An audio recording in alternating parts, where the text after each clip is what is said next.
Guys জালের অনেকটাই এসে গেছে, মানে শুরুর দিকেরটা অনেকটা তুলে নিয়েছে, এবার এদিক থেকে টানছে পুরো, এখনো আসছে। সেই অতদূর পর্যন্ত একদম জাল আছে ওই নৌকাটা যেখানে অবধি। আর ওই দিক থেকে পুরো ঘুরে এসে ওই দিকে ওনারা টানছে পুরো এরকম গোল করে, অর্ধেক চাঁদের মতো করে হাফ রাউন্ড করে ওটা টানছে। পুরোটা যখন টেনে আনবে তোমাদের আবার সেটা দেখাবো। এখন সবে শুরু, এখন তো সেরকম কিছু মাছ নেই, একটা দুটো করে মাছ আছে। মিডিলের দিকটায় আই থিঙ্ক অনেক মাছ পড়ে, কখনো পড়ে আবার কখনো পড়ে না।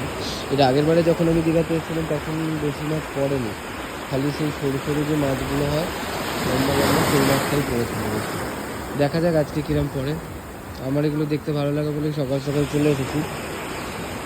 তো আর সব কৌস্তব ওর ভাই যাদের সাথে এসছে ওরা এখন ঘুমোচ্ছে, কালকে অনেকটা ট্রেন জার্নি ছিল, বললো আজকে আর সকালে উঠতে ভালো লাগছে না। এমনিতেই ওরা লেট রাইজার, তাড়াতাড়ি ওঠে না, আমিও তাড়াতাড়ি উঠি না, আমি 11টা 12টার আগে বিছানা ছাড়ি না, কিন্তু তবু সব দিন তো ঘুমোই বাড়িতে। এই দুদিনের জন্য এসেছি, দুদিনের জন্য নাই বা ঘুমালাম। আমি সে ভোর 5:30টায় চলে এসেছি দীঘার বিচে।